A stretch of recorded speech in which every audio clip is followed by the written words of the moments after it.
नहीं हो रहा काम, बहुत दिनों से लगे हो, नहीं हो रहा, हरा मूंग ले जाओ। मूंग के दाने तो रहते हैं घर में, केवल 31 मूंग के दाने लेकर जाइए, 31 चावल के दाने लेकर जाइए और 31 ही बेलपत्र लेकर जाइए। जिस दिन सोमवार की अष्टमी हो, कौन से दिन? सोमवार की अष्टमी हो, उस दिन शंकर जी के मंदिर में जाओ, 3 चीज लेकर जाओ, मूंग के दाने, चावल, बेलपत्र। चावल जो 31 लेकर गए हो, अपनी कामना कर कर शंकर जी की देहली पर रख दो, चौखट पर, कहीं पर भी एकांत में उसको रख दिया जाए। मूंग के जो दाने लेकर गए हो 31, वो नंदी के पास में, जो नंदी का पांव ऊंचा रहता है उस पांव के पास रख दीजिए। और जो 31 बेलपत्र लेकर गए हो, वो 31 बेलपत्र अशोक सुंदरी वाली जो जगह है, आपको पहले बताया है कथा में, अशोक सुंदरी जी का स्थान,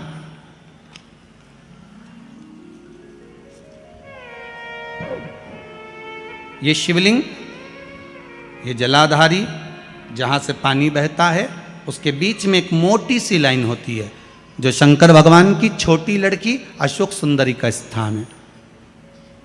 शिव जी के 13 बच्चे हैं, 13 बच्चे में सबसे छोटी लड़की अशोक सुंदरी यहीं पर विराजमान होती है, जहाँ से पानी नीचे गिरता है। प्रत्येक शिवलिंग के सामने एक मोटी सी लाइन होगी, उस मोटी सी जो लाइन है अशोक सुंदरी, वहाँ पर जो 31 बेलपत्र लेकर गए हो, अपनी कामना कर कर पीला चंदन, लाल चंदन लगाकर उस पर समर्पित करते जाओ। उसकी डंडी जहाँ से पानी बहता है उस ओर होना चाहिए। आप निवेदन कर कर देखो, एक सोमवार की अष्टमी पर कर कर देखना, देखो दूसरी सोमवार की अष्टमी पर कर कर देखना, दूसरी सोमवार की अष्टमी आएगी, अपने आप आपका काम हो गया होगा। बाबा से निवेदन तो करो, क्यों भटक रहे?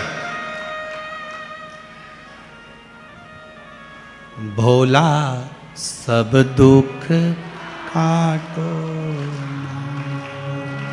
शिव शंकर जपूं तेरी माला, भोले बाबा जपूं तेरी माला, भोला सब दुख काटो,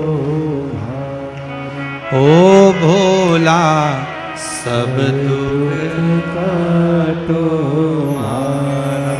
अब उससे निवेदन करेंगे, प्राप्त होगा। शिव तत्व में जो सुख है वो सुख कहीं नहीं।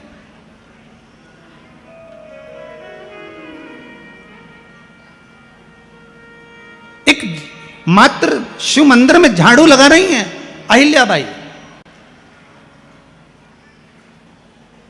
साधारण सा भाव है, केवल एक झाड़ू। कई लोग कहते हैं महाराज जी, आप कहते हो मंदिर में जाकर झाड़ू लगाओ, पोछा लगाओ, तो जो हमने मंदिर में रख रखा है स्वीपर आदि जो भी सेवा करने वाला है, काम करने वाला है, वर्कर है, वो कर रहा है, तो हम क्यों करें? अरे भाई, एक बात याद रखना, आप सबसे पूछना चाहूंगा, आप लोग कहते हो कि मंदिर की सफाई जो वर्कर रखा है उसे करना चाहिए, मंदिर की सफाई जो पुजारी रखा है उसको करना चाहिए। मैं आपसे पूछना चाहता हूं कि आपके घर में जो तिजोरी है, दिवाली पे उसकी सफाई कौन करता है? नौकर करता है? अरे बोलते तो जाओ। नौकर करेगा? नहीं। वर्कर करेगा? नहीं। स्वीपर करेगा? नहीं।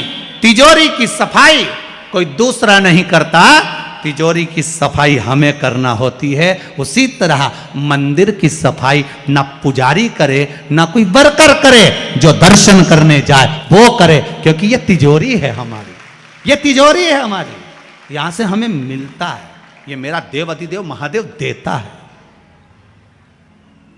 और कम नहीं देता। वो चोर को कुबेर बना सकता है तो तुम्हें भी बना सकता है। पहले भी कथा में कहा, पड़ोसन को कितनी भी चाय पिला लो, कितनी भी रोटी खिला लो, कितना भी नमन कर लो, पर पड़ोसन कभी अपनी जायदाद का हिस्सा तुम्हें नहीं देगी। देगी क्या? अरे जम के तो बोलो, देगी? नहीं देगी।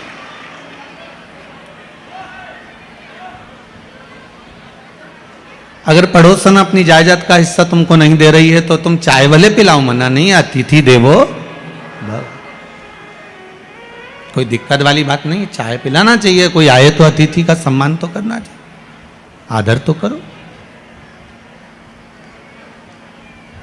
पर पड़ोसन कभी अपनी जायदाद का हिस्सा, अपनी रकम तुमको नहीं देने वाली। तुम सास को भले प्रणाम मत करो, चाय मत पिलाओ, सवेरे रोटी भी मत दो, फिर भी डोकरी मरेगी तो जायदाद तुम ही तो दो, कोई दूसरे को दे देगी क्या? अगर कई लोग आते हैं और कहते हैं गुरुजी हम तो हमारी बहू से बड़े परेशान हो गए, हम हमारे बेटे से बड़े परेशान हो गए, बड़े दुखी हो गए, अब आप बताओ हम क्या करें? तो हमने कहा जायदाद का हिस्सा दे दो कुबेरेश्वर। कोई देगा? नहीं देगा। बहू कितनी भी ताने दे, बहू कितनी भी गाली दे, बहू कितने भी अपशब्द कहे, बेटा चाहे पूछे ना पूछे फिर भी माँ माँ होती है, पिता पिता होता है, वो अपना हिस्सा देता जरूर है, वो जरूर देगा, वो देने में कमी नहीं रखेगा। जो नजदीक में है, जो तुम्हारे पास में है, वो देगा। भगवान विष्णु वैकुंठ के निवासी हैं, ब्रह्मा जी ब्रह्मलोक के निवासी हैं, इंद्र इंद्रलोक के निवासी हैं, पर इस भूमंडल के मृत्युलोक के अगर कोई देवता हैं तो वो देव अधिदेव महादेव हैं। आप किसी को भी पूछ लो, किसी को भी नमन कर लो, प्रणाम कर लो, साष्टांग कर लो, दंडवत कर लो, तुम्हारी मर्जी पड़े उसको नमन करो, पर अंतिम बिंदु में अगर कोई सम्मुख में आकर खड़ा होता है तो वो मेरा देव अधिदेव महादेव खड़ा होता है, जो दुख की घड़ी में तुम्हारे सामने होता है। थोड़ा सा बीमारी आई, थोड़ी सी रोग आया, थोड़ी सी तकलीफ आई, तो किसी भी ब्राह्मण देवता के पास जाकर पूछोगे तो वो एक ही बात कहेगा, महामृत्युंजय का पाठ करवा। कोई ने तुमसे कहा कि कनक धारा का पाठ करवा, राम रक्षा स्तोत्र का पाठ करवा, या ये पाठ करवा। अगर दुख आया तो कहें हनुमान चालीसा का पाठ करो, क्योंकि शिव का एक तत्व, शिव का एक अवतार श्री हनुमान जी महाराज। कोई कहेगा तो महामृत्युंजय का पाठ करो, पर कोई नहीं कहता कि आप कनक धारा का पाठ करोगे या पुरुष सूक्त का करोगे या श्री सूक्त का करोगे तो आपका ये दुख टल जाएगा। सबको मालूम है अगर काल को भी टाल सकता है तो वो मेरा महाकाल टाल सकता है, इसके सिवाय कोई नहीं टाल सकता। अकाल मृत्यु वो मरे जो काम करे चंडाल का, काल उसका क्या बिगाड़े जो भक्त हो महाकाल का। जो शिव का उपासक होता है, शंकर का जो अनुमोदन करने वाला होता है, शिव तत्व में जो डूबने वाला होता है, वो जीवन में भगवान शिव को प्राप्त कर ही लेता है।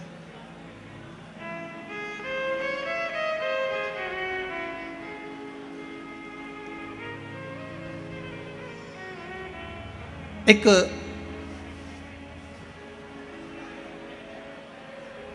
इस पूरी कथा में राजनेता भी बैठे हुए हैं और दुनिया की सबसे बड़ी अगर धर्म से जुड़कर शासन करने वाली थी तो मां अहिल्याबाई होलकर। इसलिए इस कथा को प्रारंभ करें उससे पहले एक बात का ध्यान रखना, जैसे कोई राजनीति वाला व्यक्ति आकर खड़ा होकर कहे कि यहाँ पर पुलिया बनना है और उसने घोषणा कर दी कि यहाँ पुलिया बनना है, तो वहाँ पुलिया बनेगी। पर ये नहीं है कि आज घोषणा करी और मालूम पड़े 6 महीने में बन जाए। 6 महीने में बनेगी क्या? जम के तो बोलो नहीं, कभी कभी 6 साल भी लग सकता है। पर कागज में अगर लिखा गया कि यहाँ पुलिया बनना है और राजनेता ने घोषणा करी है कि पुलिया बनेगी, तो मतलब ये पक्का हो गया कि पुलिया बनेगी, कागज में लिखा गया।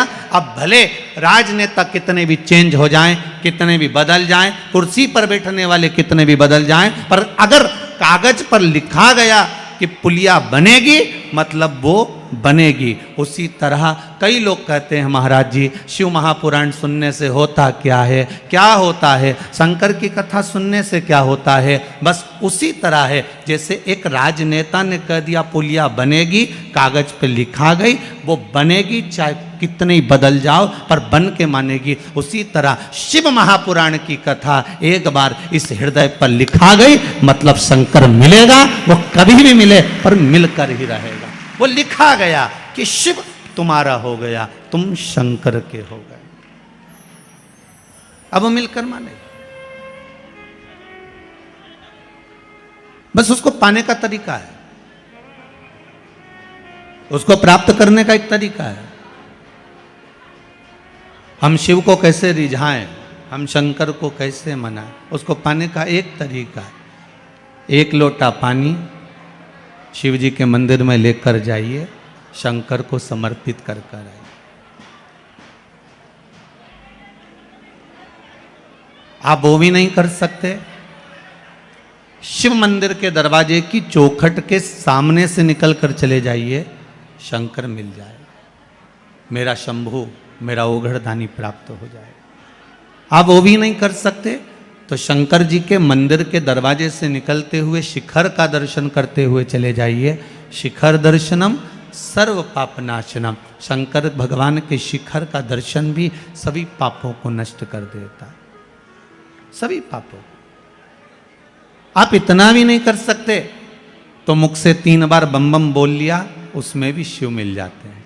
आप ये भी नहीं कर सकते तो शंकर के मंदिर के सामने खड़े होकर 3 बार ताली को भी बजा लिया तो भी शंकर मिल जाते हैं। शंकर को प्राप्त करने का सबसे सुंदर तरीका ही है ये।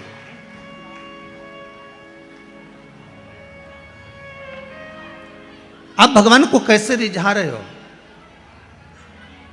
कभी भोलेनाथ ने आकर नहीं कहा, कभी मेरे नारायण ने आकर नहीं कहा, कभी मेरे ब्रह्मा जी ने आकर नहीं कहा, 33 कौटी देवता कभी आकर आपके सामने नहीं कहे कि मुझको ये वस्तु दो। ये तो हमारी भावना है कि हम क्या दे रहे हैं, ये हमारी भावना है कि हम क्या प्रदान कर रहे हैं। पर हमारे शास्त्र, हमारे पुराण हमको कहते हैं कि मेरे देव अधिदेव महादेव को केवल एक जल की बूंद भी अगर समर्पित करी है तो मेरा देव अधिदेव महादेव आपको देने में कभी कमी नहीं रखता, वो देता जरूर है, वो देता देगा वो। शंभो शरणे पड़ी मांगू घड़ी रे घड़ी, दुख का दया करी ने दर्शन शंभु शरणे पड़ी मांगू घड़ी रे घड़ी, दुख का दया करी ने दर्शन। हे शंभो, हे शंकर, मैं आपकी कथा सुनने के लिए बैठी हूँ। भले इंदौर नगर में सुन रही हूँ, चाहे मैं टीवी चैनल के माध्यम से, चाहे फेसबुक यूट्यूब के माध्यम से सुन रही हूँ। हे मेरे शंभो, हे मेरे शंकर, हे मेरे ओघड़दानी, ऐसी कृपा करना। 7 दिन की कथा सुनने के लिए बैठी हूँ। मैंने सुना है कि शिव महापुराण की कथा जो दिल से श्रवण कर लेता है 3 महीने में उसकी मनोकामना पूर्ण हो जाती है। आप भी कृपा करें, आप क्यों ना कृपा करें? बस आप जो मेरे हृदय में है, जो मेरी चित्त वृत्ति में है, वो मुझे प्राप्त हो। लिखने वालों ने बहुत सारे पत्र लिखे हैं महाराज।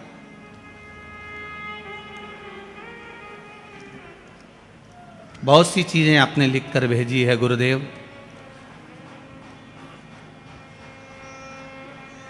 कैंसर का रोग हो गया था, डॉक्टर ने ऑपरेशन का बोल दिया था, कोई ने लिखा है।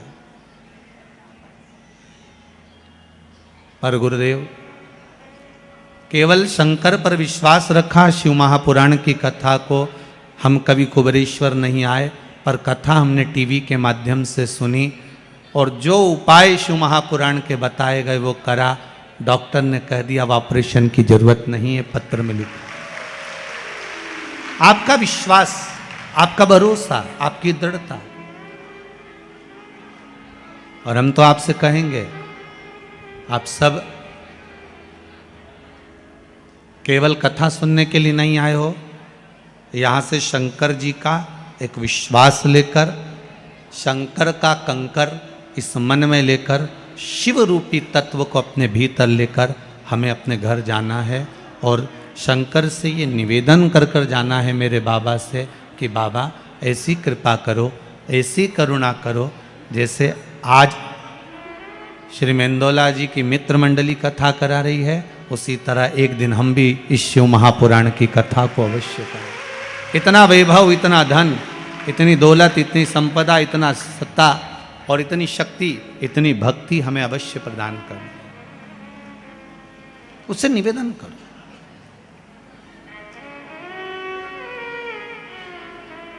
कोई साधारण सी पुराण नहीं कि यहां से सुनी, यहां से निकाल दी, बची कुची थी, कपड़ा से झटकार दी।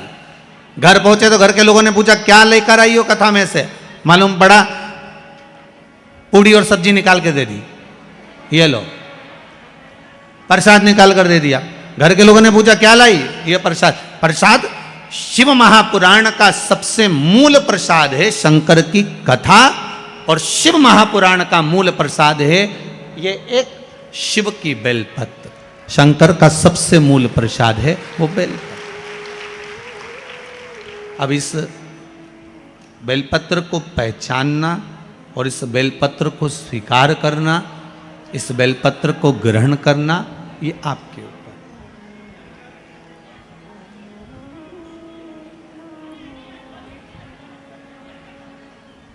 भगवान की भक्ति को प्राप्त करें।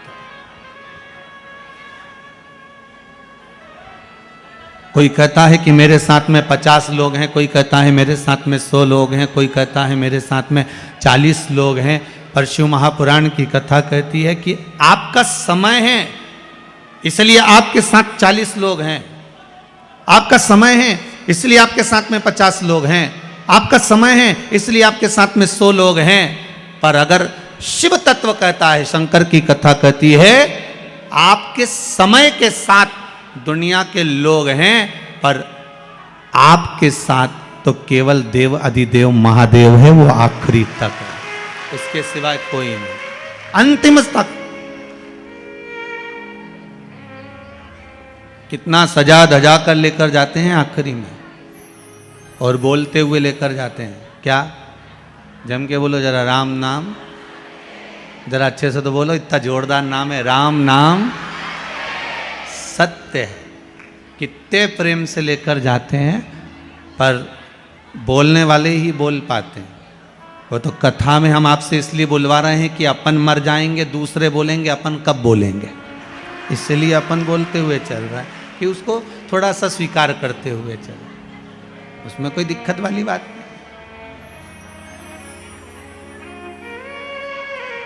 ले जाने वाले ले जाते हैं, सजाते धजाते बड़ा श्रृंगार कर कर लेकर जाते हैं। चिता पर लेटाया, आग लगाई, और उसके बाद कोई रुकता है क्या वहां? कोई रुकेगा नहीं, चलते। फिर वहां कौन है? स्वयं माता पार्वती जी ने शंकर जी से एक प्रश्न किया, बाबा शिव से माँ जगज्जननी जगदम्बा एक प्रश्न कर रही है भोलेनाथ बाबा से, स्वामी स्वामी। भगवान शंकर पूछे क्या बात है पार्वती जी? पार्वती जी ने कहा भोलेनाथ जी मेरा प्रश्न यह है कि यह बताओ कि घर के लोग इतना सजा धजा कर लेकर आते हैं, परिवार के लोगों का कितना प्रेम रहता है, एक मिनट नहीं छोड़ते। अभी आप लोग कथा में बैठे हो, सारे के सारे कथा में आकर बैठ गए, पर आपकी चित्त वृत्ति में कहीं ना कहीं जैसे ही कथा छूटेगी, कथा छूटते से ही सबसे पहले तुम्हारा ध्यान जाएगा अपनी चप्पल पर। फिर कथा छूटते से ही ध्यान जाएगा ऑटो पर, गाड़ी पर, रिक्शे पर, और कथा छूटते ही आपका ध्यान आपके परिवार पर जाएगा। जाते से ही सबसे पहले घर में आप सामान देखोगे, घर में जाकर फिर चाय बनाओगे, पियोगे, परिवार वालों से मिलोगे, पर आपका ध्यान कभी नहीं जाता कि कथा सुनकर जा रही हूं तो सीधे जाते से ही मैं घर के अंदर जो मेरा ठाकुर जी बैठा है, घर के अंदर जो मेरा कान्हा बैठा है, घर के अंदर जो मेरा शिव बैठा है, मुझे जाते से सबसे पहले उससे मिलना है और उसको धन्यवाद देना है कि हे भोलेनाथ, तूने बड़ी कृपा करी, मेरे ठाकुर बड़ी करुणा करी जो मुझे शिव कथा सुनाने का मौका दिया और मैं शिव कथा सुन रही हूँ। ये आपकी कृपा है, आपकी करुणा, आपके बिना कोई नहीं कर सकता। ये आपने मुझे कथा सुनाई।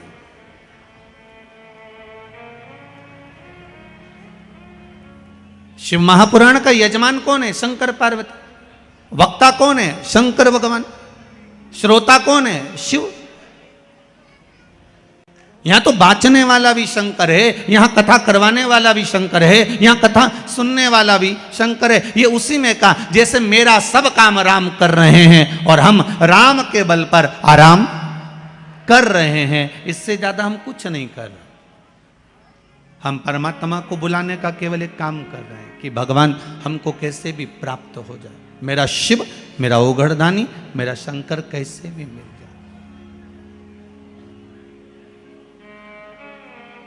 माहिल्या, शिव महापुराण की कथा चल रही है। जिस माता अहिल्या की नगरी में आप रह रहे हो, इनको केवल साधारण सी नहीं समझना,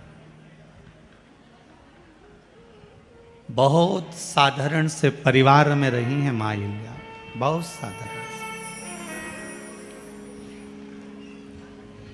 से। अहमदनगर महाराष्ट्र के पास में एक चौड़ी गांव है।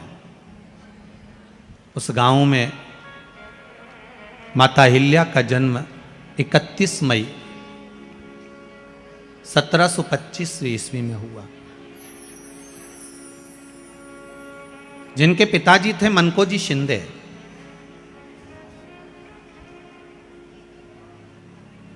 और माता थी सुशीला देवी।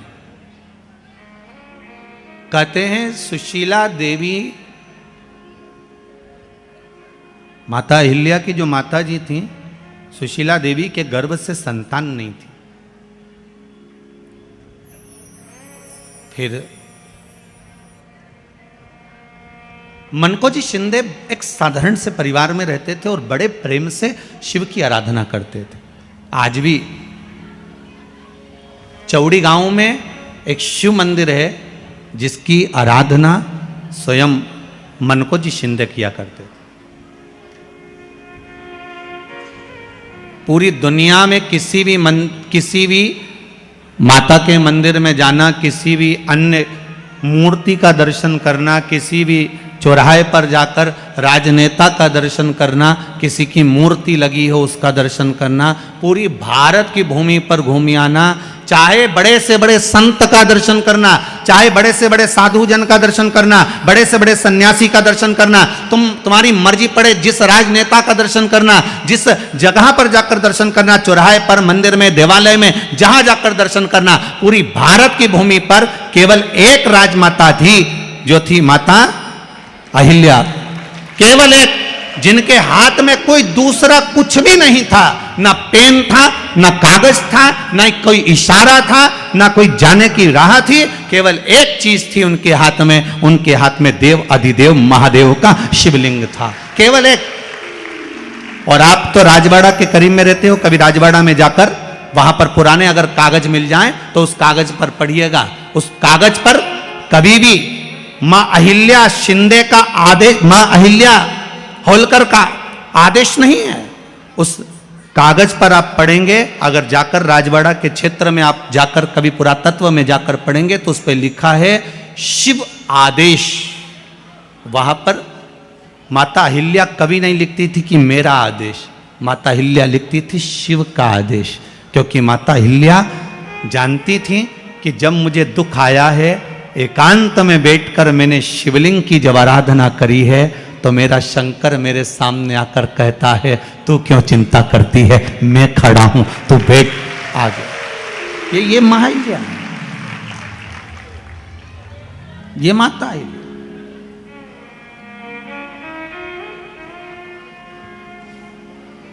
आपको तो गौरवान्वित महसूस होना चाहिए इंदौर वालों।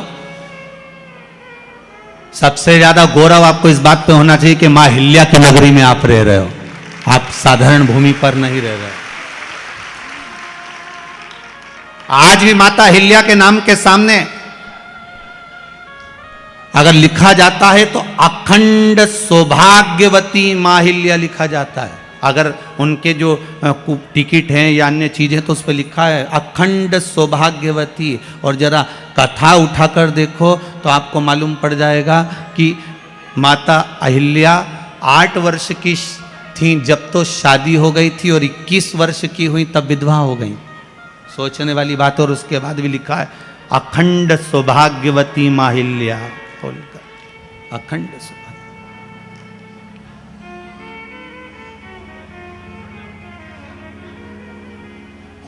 तो भी लिखा हुआ। क्या दुख आएगा मनुष्य के जीवन में? मानव के जीवन में दुख क्या होता है? मां अहिल्या का चरित्र कभी स्मरण कर कर देखिए। जब जब जीवन में दुख आया, 8 वर्ष की आयु में शादी हो गई, 21 वर्ष की आयु में विधवा हो गई और थोड़ा ही समय निकला था, बेटे को राज सत्ता पर बिठाया, मालूम पड़े बेटा भी शांत हो गया, अकेली रही। एक बार माता अहिल्या से पूछा गया, पिता ने पूछा पत्र लिखकर, बेटी अहिल्या तुझे अगर चिंता हो इस मालवा के क्षेत्र में जाने पर, तुझे अगर टेंशन हो इस मालवा की भूमि पर, तेरा पुत्र चले गया, तेरा पति चले गया, तेरा ससुर चले गया, तू अकेली बची है अहिल्या, अगर तुझे चिंता हो तो तेरा पिता बैठा है। तब माता अहिल्या ने पत्र लिखकर भेजा, मेरे पिता का भी पिता मेरा महादेव मेरे साथ बैठा है, तुम क्यों चिंता करते हो, मेरा देव महादेव मेरे साथ है। जब माता अहिल्या को इतना भाव था कि मेरा महादेव मेरे साथ है, तो इंदौर वालों चिंता करने की जरूरत नहीं, तुम्हें रत्ती भर की भी। क्या किसको रोइए, चादर तान के सोइए, आग लगे बस्ती में और तुम रहो मस्ती में। अपने को टेंशन वेंशन नहीं करना। 7 दिन की कथा है, घर वालों को कह देना, देख रहे भैया मैं तो चली वृंदावन राणा, मेरे तो भाग जगे और राणा जी तेरे महलों में आग लगे, हमें कोई फालतू टेंशन देना मत ही। 7 दिन की कथा है। कोई कह रहा था गुरुजी अब इस बीच में शादी ब्याह भी बहुत सारे हैं, तो हमने कहा मना नहीं है, शादी ब्याह बहुत सारे हैं, हमें भी ये देखना है कि तुम्हारी रिश्तेदारी उनसे है कि इनसे है, हमें तो ये देखना। और हम तो पहले भी कहे आपसे, हमारे 2 ही रिश्तेदार, हमारे 2 ही रिश्तेदार, एक हमारे भोले बाबा, एक हमारे भोले बाबा, और दूजी गौरा रानी सरकार, हमारे 2 ही रिश्तेदार। हाँ तुम्हारे ज्यादा हो तो बात दूसरी है, पर हमारे तो जो दुख में साथ दे वही रिश्तेदार। बोलो सही है कि गलत है? मालूम पड़े दुख पड़ा भारी और रिश्तेदार पहले चले गए, मालूम पड़े भाग के गए, अब कौन साथ दे रहा है? अभी इतना कोरोना महामारी फैली, इतनी फैली, जगह जगह जगह जगह कमरे तक नहीं मिल पाए, दवाई तक नहीं मिल पा रही थी, लोग साहब को फोन लगा रहे थे, पर आखिरी में जब कोई काम नहीं आया तब मेरा उज्जैनी नरेश महाकाल का नाम लिया गया और उसने सब रोग मिटा दिए।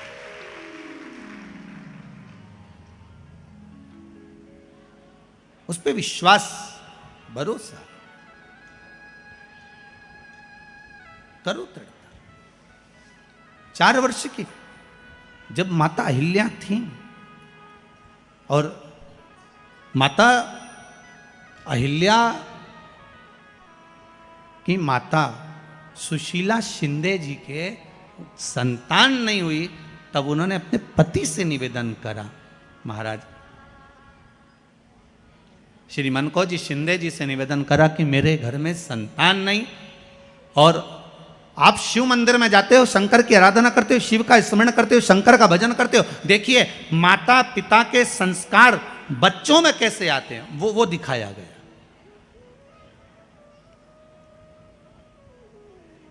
प्रहलाद का चरित्र भी ये कहता है कि माता गर्भ से थी, देवऋषि नारद लेकर गए, उन्होंने जो ज्ञान देना प्रारंभ करा तो गर्भ में जो बालक था उसने आते से ही भगवान के नाम का एहलाद करा और बालक प्रहलाद हो गया। और प्रहलाद का विश्वास कितना प्रबल था कि कह दिया इस खंबे में भगवान है, और अगर विश्वास पक्का है तो खंबे में से अगर नरसिंह भगवान प्रकट हो सकते हैं तो विश्वास पक्का है तो कंकर से भी शंकर प्रकट हो सकता है। अगर विश्वास है तो, भरोसा है तो, दृढ़ता है तो, और विश्वास नहीं तो बात दूसरी है। नहीं विश्वास तो एक पत्नी पति का सिर दबा रही थी, सिर में बाम लगा रही थी। पत्नी ने पति से पूछा, जी ए जी, पति बोला हाँ जी। सुनो तो, क्या? जब मैं नहीं थी तो तुम्हें बाम कौन लगाता था? जब मैं नहीं थी तो तुम्हारा सिर कौन दबाता था? इतने में तो तुरंत उसी समय पर, उसी पल, उसी घड़ी पति बोला, तब मेरा सिर ही नहीं दुखता था, सिर तो तेरे आने के बाद दुखना चालू हुआ। इतनी टेंशन मुझे थी नहीं। दोस्त आते थे, गाड़ी बुड़ बुड़ करते, लेके जो जाए राजवाड़ा में जाके पोहा खाए, तुरंत आधी रात।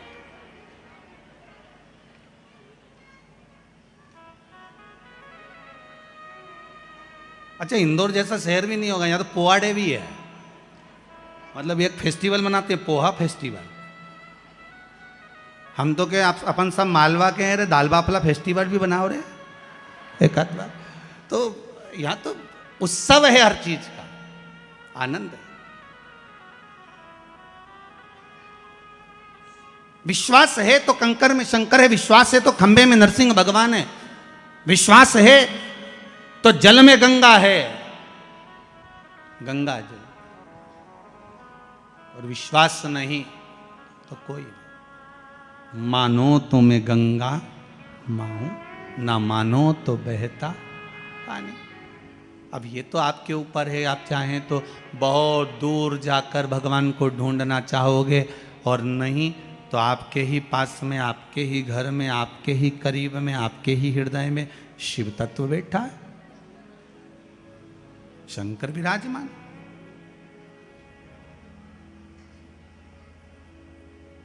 आप उसको ढूंढो। अब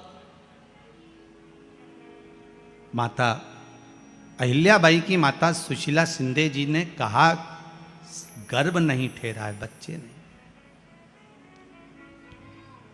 श्री मनकोजी शिंदे ने कहा, क्यों चिंता करती है, काय का टेंशन, काय की चिंता? मेरा ओघड़दानी, मेरा भोलेनाथ कभी खाली नहीं छोड़ता। सब शिव महापुराण की कथा कहती है, आप अगर विश्वास रखे हो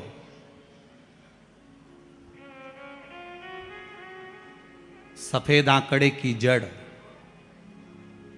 जिस नारी का संतान नहीं हो, गर्भ नहीं ठहरा हो, सफेद आंकड़े की जड़, जिस देव अधिदेव महादेव की कथा जिस तुम्बरुका जी ने श्रवण कराई है, शंकर भगवान जिनके सामने बैठकर शिव पुराण की कथा सुन रहे हैं, उन तुम्बरुका जी का नाम लेकर शिवलिंग पे से 21 बार घुमाकर मंदिर में ही कमर पर 7वें दिन रजस्वला धर्म के जो बांध लेता है, और एक पीपल का पत्ता अवधूतेश्वर महादेव का नाम लेकर शंकर पर चढ़ाकर उसको गाय के दूध में उकाल कर रात्रि को दोनों पति पत्नी अगर पीकर सोते हैं 3 महीने में भगवान भोलेनाथ उसकी गोद भर देते हैं। ये शिव तत्व। शंकर देता जरूर है। माता अंजना के यहां स्वयं शिव महापुराण की कथा कहती है, स्वयं शास्त्र वर्णन करता है, माता अंजना माता के गर्भ से संतान नहीं हुई। 42 वर्ष की माता अंजना हो गई थी और 42 वर्ष की होने के बाद भी माता अंजना के गर्भ से संतान नहीं थी। जब संतान नहीं हुई तब बार बार निवेदन करा महाराज केसरी से, तब नहीं संतान हुई तब अपने पिता से जाकर निवेदन करा, पिताजी गौतम बाबा से निवेदन करती है माता अंजना कि मेरे गर्भ से संतान नहीं, मुझे औलाद नहीं, क्या करूं? तब गौतम बाबा ने कहा एक पार्थिव शिवलिंग का निर्माण करो, मिट्टी का शिवलिंग बनाओ, उसकी पूजन करो। और माता अंजना उस मिट्टी के शिवलिंग के पूजन में ऐसी लीन हो गई कि मिट्टी का शिवलिंग का निर्माण करती, पूजन करती। एक बार देवाधिदेव महादेव ने कह दिया, जाओ पार्वती जरा जाकर पूछो कि अंजना को चाहिए क्या, अंजना माता को चाहिए क्या। अच्छा, सारे देवताओं को सबसे ज्यादा टेंशन देवाधिदेव महादेव से रहता है, क्योंकि ये बिना सोचे बिना समझे किसको क्या दिया है कोई भरोसा ही नहीं होता। एक बार तो ब्रह्मा जी ने खुद ने कह दिया, साहब हमको तो इस्तीफा दे दो, हमको नौकरी करना ही नहीं बैकुंठ में बिल्कुल भी। तो भगवान विष्णु ने पूछा हुआ क्या? बस प्रभु, राजा श्वेत की अंतिम समय, प्राण छूटने का दिन, उसको यमराज लेने के लिए गए और देवाधिदेव महादेव वहां खड़े हो गए और क्या कहे, लेके मत चले जाना, उसकी अंतिम सांस, और क्या कहे, लेके मत जाना। और मेरा बेटा जब लाने लगा तो उसके प्राणों को हर लिया, यमराज ही मर गया। फिर मेरी पोती गई मृत्यु देवी, उससे कहा उठा ला राजा श्वेत को, वो राजा श्वेत को जैसे ही मृत्यु देवी ने फांस डाली, भगवान शंकर ने उसको भी मार दिया। अब बताओ, सूर्य नारायण भगवान बोले कि मेरा बेटा भी मर गया, मेरी पोती भी मर गई, अब बताओ क्या करें? तो भगवान ब्रह्मा जी ने शंकर जी से जाकर कहा, भोलेनाथ ये आपकी आदत बहुत गलत है, जब इसको मरना था तो आपने क्यों बचाया? शंकर जी बोले मेरे मंदिर में बैठा था, जगह तो देखो कि कहां बैठा है।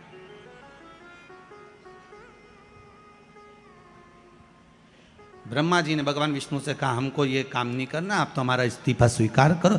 भगवान विष्णु ने शंकर जी से कहा भोलेनाथ जी अब इनके बेटे को, सूर्य नारायण के पुत्र को और पोती को जीवित करो। शंकर भगवान करे एक शर्त पर जीवित करूंगा, जहां मेरा भजन हो रहा हो, जहां मेरी कथा हो रही हो, अगर कोई महामृत्युंजय मंत्र का जाप कर रहा हो, श्री शिवाय नमस्तुभ्यम जप रहा हो, शंकर का पंचाक्षर मंत्र नमः शिवाय जप रहा हो, शंकर जी कहते हैं उस समय पर मृत्यु उसको ना घेरे।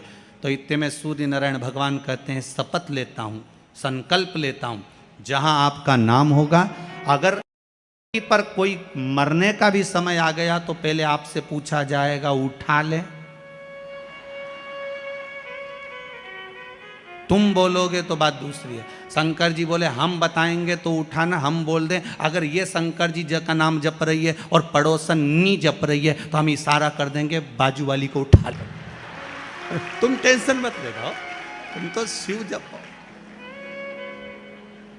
अब क्या सोचना,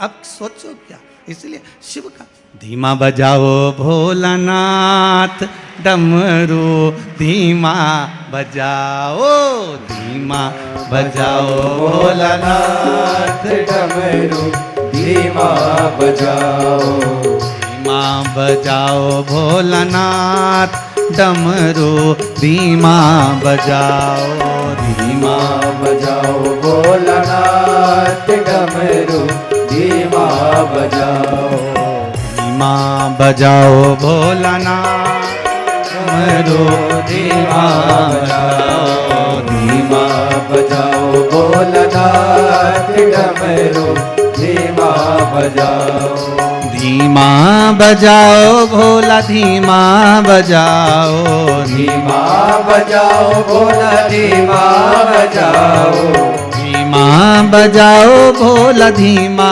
बजाओ, धीमा बजाओ भोला, धीमा बजाओ, अरे धीमा बजाओ भोलानाथ डमरू, धीमा बजाओ, धीमा बजाओ भोलानाथ डमरू, धीमा बजाओ। जय हो।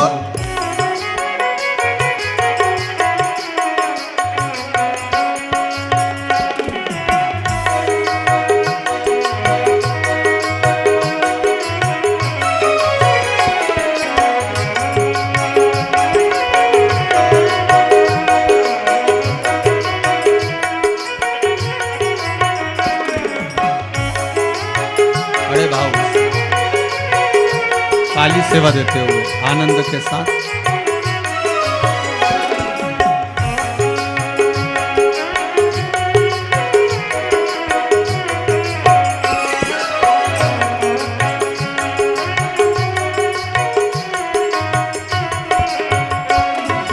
डमरू की धुन सुन के ब्रह्मा जी आए, डमरू की धुन सुन के ब्रह्मा जी आए। ओ डमरू की धुन सुन के ब्रह्मा जी आए, डमरू की धुन सुन के ब्रह्मा जी आए। ओ ब्रह्मा जी आए संग ब्रह्माणी को लाए, ब्रह्मा जी आए संग ब्रह्माणी को लाए। अरे धीमा बजाओ भोलानाथ डमरू, धीमा बजाओ, धीमा बजाओ भोलानाथ डमरू, धीमा बजाओ। अरे धीमा बजाओ भोलानाथ डमरू, धीमा बजाओ, धीमा बजाओ भोलानाथ डमरू, धीमा बजाओ। आओ से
डमरू की धुन सुन के राम जी आए, डमरू की धुन सुन के राम जी आए। ओ राम जी आए संग सीता को लाए, राम जी आए संग सीता को लाए। अरे धीमा बजाओ भोलानाथ डमरू, धीमा बजाओ, धीमा बजाओ भोलानाथ डमरू, धीमा बजाओ। धीमा बजाओ भोलानाथ डमरू, धीमा बजाओ, धीमा बजाओ भोलानाथ डमरू, धीमा बजाओ।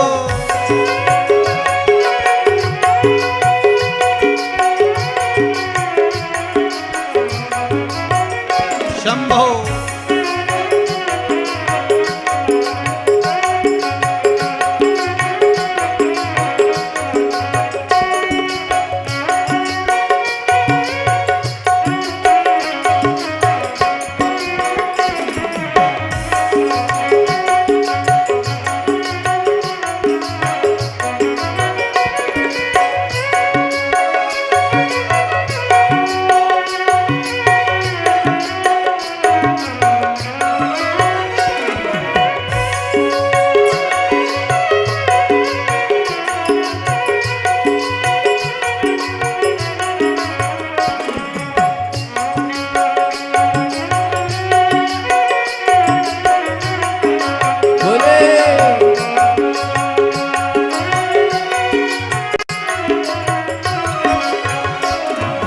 डमरू की धुन सुन के विष्णु जी आए, डमरू की धुन सुन के विष्णु जी आए। ओ विष्णु जी आए संग लक्ष्मी को लाए, विष्णु जी आए संग लक्ष्मी को लाए। अरे धीमा बजाओ भोलानाथ डमरू,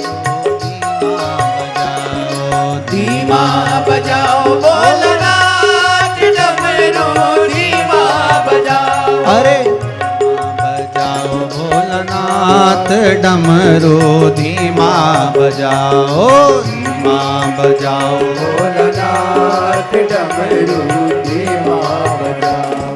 धीमा बजाओ भोला धीमा बजाओ, धीमा बजाओ भोला धीमा बजाओ, ओ धीमा बजाओ भोला धीमा बजाओ, धीमा बजाओ भोला धीमा बजाओ, अरे धीमा बजाओ भोलानाथ डमरू, धीमा बजाओ, धीमा बजाओ भोलानाथ डमरू धीमा बजाओ, अरे धीमा बजाओ भोलानाथ डमरू, धीमा बजाओ, धीमा बजाओ भोलानाथ डमरू धीमा बजाओ, अरे धीमा बजाओ भोलानाथ डमरू, धीमा बजाओ, धीमा बजाओ भोलानाथ डमरू धीमा बजाओ, हर हर महा।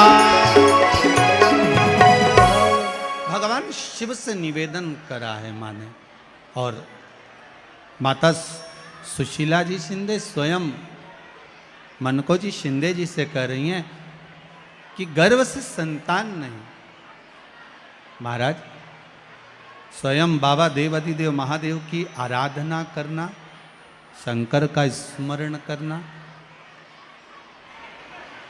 श्री मनको जी शिंदे जी ने एक बात बड़ी सुंदर कही है महाराज, वो आपके जीवन में भी उतरना चाहिए कि अगर ये शरीर उस परमात्मा ने दिया है तो उसका पालन करने वाला भी वही परमात्मा है, कोई दूसरा नहीं। महाराज जैसे बारंबार अपन सब कहते आए हैं ना, भोला सब दुख काटो, भोला सब दुख काटो, शिव शंकर जपूं तेरी माला, भोले बाबा जपूं तेरी माला, भोला सब दुख काटो, ओ भोला सब दुख काटो। बाबा से आप सब इस पंडाल में बैठे हो ना, तो बाबा से एक निवेदन जरूर करना कि भोले बाबा 7 दिन की हम जब कथा सुन रहे हैं तो हमारे दुख, हमारे कष्ट, हमारी रोग, हमारी बीमारी, हमारी तकलीफ आपको काटना। आप तो ये मानकर चलो शिव महापुराण इंदौर में नहीं आई है, स्वयं औषधि का कलश शिव महापुराण के रूप में आया है, और हमें बाबा से निवेदन करना है, हम बाबा से निवेदन करें, स्वयं औषधि है। महाराज बहुत समय निकल गया, तब जाकर मनको जी शिंदे जी ने शंकर भगवान की आराधना ऐसी करी कि सुशीला अहिल्याबाई जी होलकर की जो माता जी थीं उनका गर्भ ठेरा, और समय पर एक बेटी ने जन्म लिया जिसका नाम अहिल्याबाई हुआ। अब देखिए शिव तत्व में कितनी आनंदता है, शिव तत्व में कितना सुख है।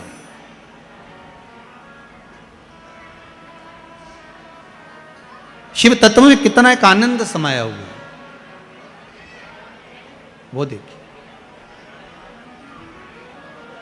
अगर आप किसी एक लक्ष्य को पकड़कर, आप किसी एक लक्ष्य को साध कर भगवान की भक्ति में अगर डूबे हुए हो, तो ये विश्वास मानकर चलिए कि भगवान उस कामना को पूर्ण करेंगे। आप लक्ष्य मानकर कर रहे हो, चाहे आप पशुपति व्रत कर रहे हो, चाहे आप शंकर भगवान पे 1 लोटा जल चढ़ा रहे हो, चाहे आप बेलपत्र चढ़ा रहे हो, चाहे 108 चावल के दाने समर्पित कर रहे हो, आप जो भी कर रहे हो शंकर जी के लिए, तो वो लक्ष्य मानकर अगर कर रहे हो तो शिव देगा जी, शिव प्रदान करेगा। महाराज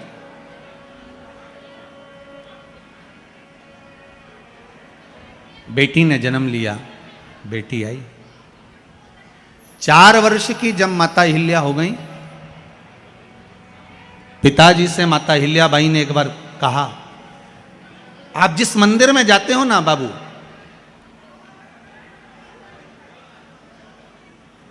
भाऊ, आप जिस मंदिर में जाते हो ना, उस मंदिर में मुझे भी जाना। 4 वर्ष की छोटी सी कन्या मां अहिल्याबाई अपने पिता के साथ शिव मंदिर जा रही है। एक बात का विशेष ध्यान रखिएगा, अपने बच्चों को कार भले मत दो, क्योंकि कार दोगे तो बच्चे बेच कर खा जाएंगे, पर अपने बच्चों को संस्कार जरूर दो, कारों की लाइन लगा दें।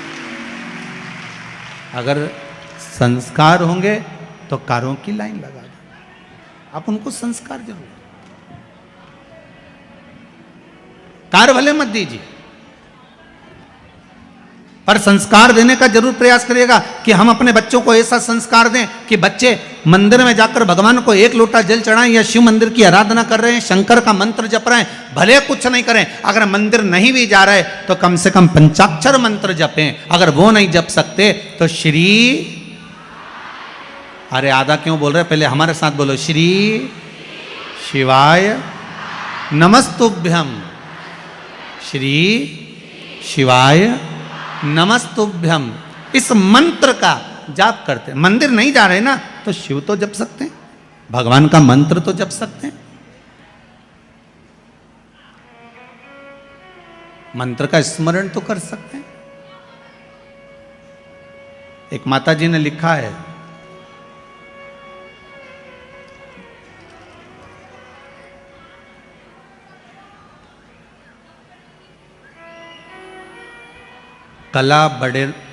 कला बडेरा से जुना रिसाना से हैं कोई, मेरा नाम कला बडेरा है, मैं जूना रिसाला इंदौर में रहती हूँ। कहाँ बैठी हैं, हाथ हिलाओ जरा। अच्छा यही आप ही हैं, हाथ हिला दो एक बार। आपने लिखा है, गुरुजी बहुत परेशान थी, पर बाबा की कृपा ऐसी रही कि बाबा ने मेरी बात सुनी। मेरे बेटे की शादी के लिए बहुत चिंता थी, हो नहीं रही थी, पर बाबा ने ऐसी करुणा कर दी, अब तो हो गई ब्याह, जम गया, बस शादी भी नज़दीक में। कब की शादी है? दिसंबर, 13 दिसंबर की शादी है। बहुत बहुत बधाई।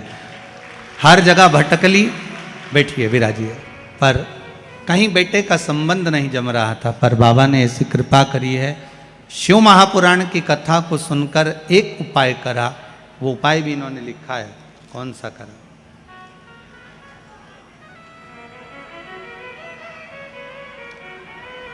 देव उठनी एकादशी का जो उपाय आपने बताया था, वो उपाय करा।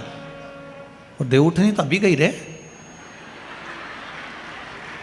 गजब। मतलब बाबा भी जानता है कि चौका छक्का कैसे लगाना, और बाबा ने कृपा करी। और योगेश सामन्ना देखो अभी देव उठनी गई है, समय भी ज़्यादा नहीं हुआ और बाबा ने कृपा करी। हम तो बाबा से यही निवेदन करेंगे, मेरा अपन तो इंदौर में है, इधर महाकाल बाबा, इधर ओमकारेश्वर बाबा। वो एक भजन है ना, इत महाकाल है, उत है ओमकारेश्वर, और बीच में इंदौर बसा धीरे धीरे। अपन तो बाबा से यही विनती करें कि बीच में ये शिव गंगा चल रही है, ये शिव गंगा बह रही है, और किस्मत वाले हो, भाग्य वाले हो जो आप सब इस शिव महापुराण की कथा में गोता लगा रहे हो, और अपनी अड़ोसन पड़ोसन पीछे वाली दड़ोसन इनसे भी कह देना, मौका है, सुन लो। जीवन का कोई भरोसा नहीं दादा, कब निपटी जा, कोई भरोसा बड़ा, क्या भरोसा है? कर लो भजन, फिर मौका मिले ना मिले, ये जीवन मिले ना मिले फिर कोई मालूम। अब 4 वर्ष की बेटी माहिल्याबाई अपने पिता के साथ मंदिर जाती हैं, शिव आराधना करती हैं, शंकर की आराधना। 4 वर्ष की कन्या जब मंदिर जाना प्रारंभ करी, तब मंदिर में जाते जाते शंकर के शिवलिंग का जो पूजन अर्चना भजन था, उसमें चित्त माता अहिल्याबाई का ऐसा लग गया कि पिता तो अपनी जगह पर हैं, पर अहिल्याबाई का मन शंकर के उस शिवलिंग में लग गया। शंकर का शिवलिंग,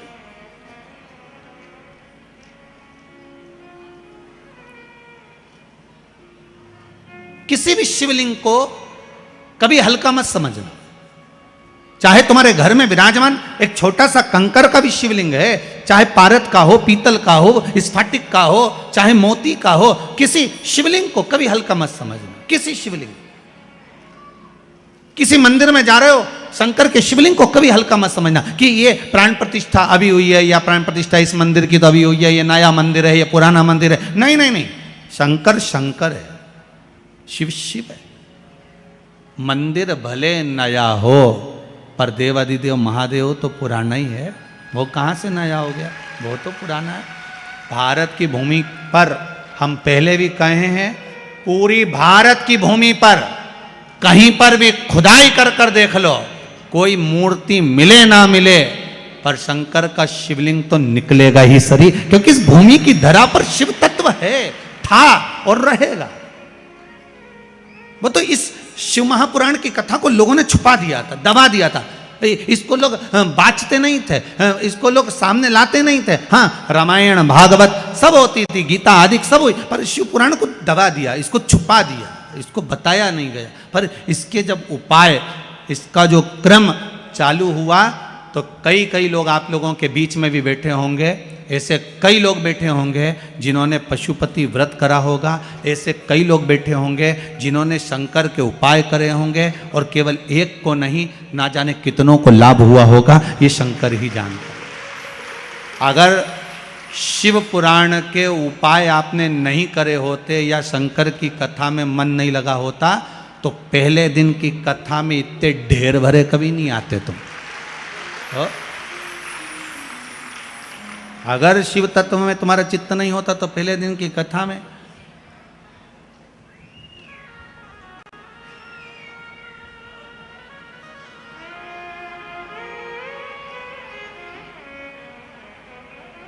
आदरणीय कैलाश विजयवर्गीय जी तो कह कर गए हैं कि अभी दूसरा डूम लगा है ना, अभी तीसरे की तैयारी इधर बाजू में खसकने वाला है। तो चिंता मत करो, तुम्हारे लिए व्यवस्था। श्री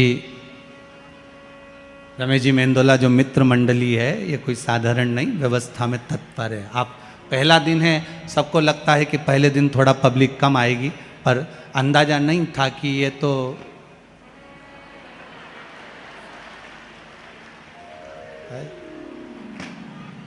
अब अंदाजा हो गया कि ये सब पगले हैं। अच्छा, समझदार हो तो समझा भी, तो पगला उनके कौन समझा। जो शंकर की भक्ति में डूबा, शिव के सारे भगत, तुम ऐसे देखना, एक आध बार तुम उज्जैन जाओ और महाकाल बाबा का दर्शन करो, बड़े प्रेम से दर्शन करते रहना, पीछे से कहीं का चिल्ला रहे, महाकाल की जय। भगवान कहां से आ गया। अच्छा, बाजू में तुम शंकर जी का दर्शन करते रहो, इतने में बाजू में समझ में दादा, समझ। अच्छा, अपन उनका मुंह देखो, वो अपना मुंह देखे, महाकाल जी इन दोनों को देखे कि कितना जोरदार जोरदार पगला आया है। मेरे ही है, जैसे भी है, मेरे अपने हैं। महादेव को भी लगता है। एक बार जब दक्ष प्रजापति का सिर कट गया, अग्नि में गिर गया, अग्नि में शीश गिरा, अब देवता कह रहे हैं कि इनको जीवित करो। शंकर जी बोले कोई जीवित हो, अग्नि में सिर गिर गया, अब कहां से जीवित होगा, तो इसको बकरे का मुंह लगा दो। तो अपने ससुर को बकरे का मुंह लगा दिया। अब बकरा कोई हिंदी बोले कि अंग्रेजी बोले। अब इंदौर का भी बकरा नहीं था कि मालवा बोल ले, मालवी, तो वो कहीं ना हिंदी बोले, ना अंग्रेजी बोले, ना मालवी बोले। अब बकरा तो कैसे बोले, अब बकरा बब्बा बब्बा करे। शंकर भगवान इतने खुश। भगवान विष्णु ने पूछा तुम इतने खुश कभी नहीं दिखे, आज पहली बार इतने खुश कैसे दिख रहा। शंकर भगवान बोले मेरा ससुर कितनी जोरदार स्तुति कर रही है। इससे जोरदार कोई स्तुति कर ही नहीं सकता। तो क्या ये बब्बा बब्बा कर रहा बकरा है, ऐसा तो बोलेगा ही सही। तो भगवान विष्णु वाले भले कुछ भी बोल रहा है, पर मुझे तो लग रहा है कि मेरी स्तुति कर रहा है। शंकर जी ने कह दिया मेरे मंदिर में आकर जो भी बम बम बम बम बोलेगा मैं समझ जाऊंगा मेरा ससुरा किया है। और जितनी माताएं मंदिर में जाके बम बम बोलती हैं शंकर जी समझ जाते सास भी आई है। तो तुम चिंता मत करो, तुम तो बम बम बोले, बस बाबा से अपने मन की बात कहते रहो, बाबा आपकी मन की बात सुनता रहेगा, आपके मनोरथ पूर्ण करता रहेगा। 4 वर्ष की कन्या मां अहिल्याबाई शिव की आराधना में डूब गई। छोटा सा शिवलिंग पिताजी ने लाकर दे दिया और उस शिवलिंग की आराधना में माता अहिल्याबाई जो डूबी 8 वर्ष की माता अहिल्याबाई एक दिन शंकर के मंदिर में झाड़ू लगा रही थी, बुआरी लगा रही थी। शिव मंदिर में बुआरी लगा रही, और शिव मंदिर में जब झाड़ू लगा रही बुआरी लगा रही हैं महाराज, उसी समय पर शिव मंदिर की भक्ति में जब अहिल्याबाई इतनी डूब गई कि उनको भान नहीं कि कौन आ रहा है कौन जा रहा है। वहीं से मल्हार राव जी होलकर जो इस मालवा के राजा थे, यहां से निकल कर जा रहे थे पुणे के लिए। गांव में रुके थे अहिल्याबाई के। 8 वर्ष की लड़की जब मंदिर में पोछा और झाड़ू कर रही थी तो मल्हार राव होलकर जी को लगा कि ये मेरे बेटे के लिए, खंडेराव के लिए ये श्रेष्ठ रहेगी। और उसी समय पर एक साधारण से घर की बेटी जिसके यहाँ 2 समय का भोजन समय पे मिल जाए बहुत बड़ी बात थी।